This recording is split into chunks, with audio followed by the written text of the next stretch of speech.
চার শ্রেণীর নারী সংসারে থাকলে ওই সংসার কখনো সুখী হতে পারে না।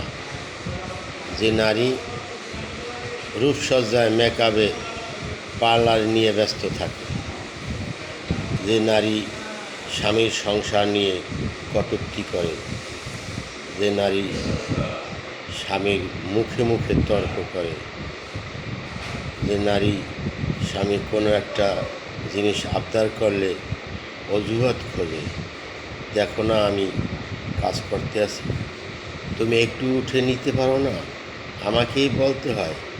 এ ধরনের আচরণ যে নারী স্বামীর সাথে করে, এ ধরনের নারী সংসারে থাকলে ওই সংসার কখনো সুখী হতে পারে না। যে নারী স্বামীর সংসার নিয়ে শ্বশুর শাশুড়িকে নিয়ে ঝামেলা পাকায়, কথায় কথায় বলে যা কিছু একটু শান্তিতে থাকো, তোমার মা বাবার জন্য থাকতে পারি না, সংসার ত্যাগ করতে পারলে আমি বেঁচে যেতাম, তুমি থাকলে থাকো, না হয় আমি চলে যাব বাপের বাড়ি। এ ধরনের হুমকি দেয় স্বামীর সাথে।